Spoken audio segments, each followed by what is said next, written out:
Scotus, no more troops on our city streets. Professor MARTY LEDERMAN obliterates the Supreme Court Nazi majority and the Mad Emperor Trump. A virtual hero is born that no one anticipated or understood at the time, whose impact on Trump versus Illinois has led to this momentous decision in favor of the state. All hail the mighty David, who just shot our Nazi majority Goliath in their collective groins and asses. MARTY LEDERMAN, a law professor from Georgetown Law, had submitted an AMICUS brief that nobody paid attention to Scotus on the question of Trump's unlawful deployment to National Guard troops running into the cities of Chicago and other places, which argued against a stay of the lower court's TRO against Trump's employment of these National Guard troops. Now, his brief that no social media host or commentator even mentioned, aside from myself in one of my podcasts, so disturbed the majority six monsters on the court that they immediately requested the submission of additional briefs from the parties on the meaning of 10 U.S.C. 12406 in reference to its precondition necessary to its invocation, and that was the use of the term regular troops. At the time when I luckily read his brilliant brief, I was staggered by two facts. First, that everyone below for the state and elsewhere, including the courts, the trial courts, had missed seeing his brilliant, simple argument that the term set as a precondition to the act's implementation meant the military and not civilian law enforcement. And second, that it would likely win the case for the people of Illinois because he combined legal analysis and reasoning with powerful historical evidence that even this majority, this Nazi majority on the court, simply could not ignore or dismiss, except, of course, for Gorsuch, Alito, and Thomas, who dissented. So, the stay sought by the Nazi Trump regime is denied. And here is the majority opinion from Chief Justice Roberts, and I'm going to read it for you. We conclude that the term regular forces in Section 12406(3) likely refers to the regular forces of the United States military. This interpretation means that to call the Guard into active federal service under Section 12406(3), the President must be, quote-unquote, unable with the regular military to execute the laws of the United States. Because the statute requires an assessment of the military's ability to execute the laws, it likely applies only where the military could legally execute the laws.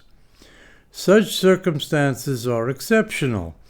Under the Posse Comitatus Act, the military is prohibited from executing the laws except in cases and under circumstances expressly authorized by the Constitution or Act of Congress. 18 U.S.C. Section 138(5).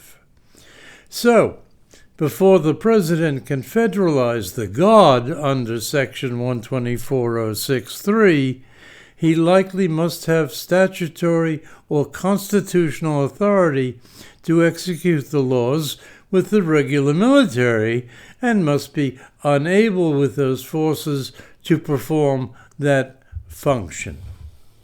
At this preliminary stage, the government has failed to identify a source of authority that would allow the military to execute the laws in Illinois.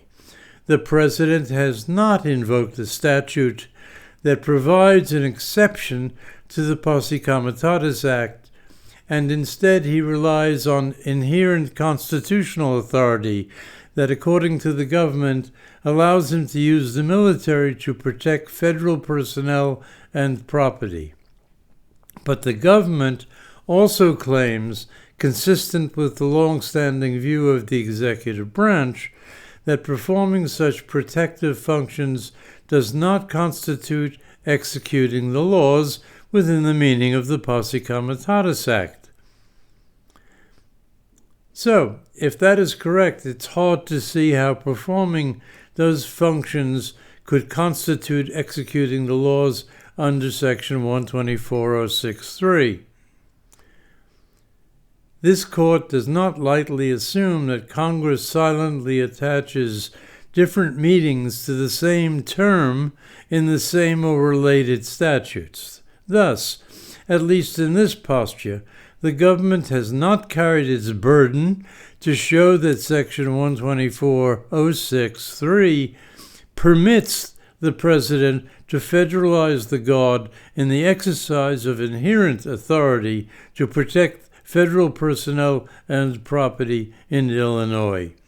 We need not and do not address the reviewability of findings made by the president under Section 124.06(3) or any other statute. This application for stay is denied. So where are we now? It looks like every other 124.06 case, such as in California versus Trump, will now be heard with injunctions against Trump kept in place, and the outcomes, thanks to this decision, will defeat his misuse of 124.06 as a means to threaten our civilian order and our people, their peace, our peace, and our free speech as a matter of law. But, and regrettably there always seems to be a but, as I pointed out in my earlier podcast on Trump versus Illinois and the LEDERMAN amicus brief, Trump's next parlor trick will be his invocation of the Insurrection Act, which is a far more powerful and dangerous instrument to defeat or overcome the Posse Comitatus Act, which does prevent the use of our military in civilian law enforcement. The normal, if I can use the expression, Trumpian outrageous lies and sheer inventions about a national emergency, say, for example, a staged war with Venezuela, or a so-called narco-terrorist war, will be employed to rationalize the invocation of the Insurrection Act, which, in principle, is the sole means to possibly defeat the Posse Comitatus Act. And should this Nazi majority grant Article 2 deference to Trump, then we're going to be in deep shit. But, as I've stated many times, judicial deference is an incredibly dangerous and undemocratic doctrine that should have no place in the legal lexicon at all, especially in cases involving separation of powers and the extensive use of unitary theory of the executive branch powers not expressly constitutionally granted under our Constitution and its amendments. But here is 10 U.S.C. 124.06, which LEDERMAN absolutely destroyed and obliterated. Here is the Posse Comitatus Act, which may or may not hold up against the Insurrection Act.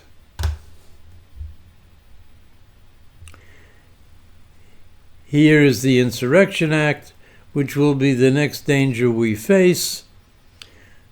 So, for the time being, a huge interim victory for the good guys in this interminable battle between good and evil. Keep your spirits up, but we have worse to face, and there's worse to come.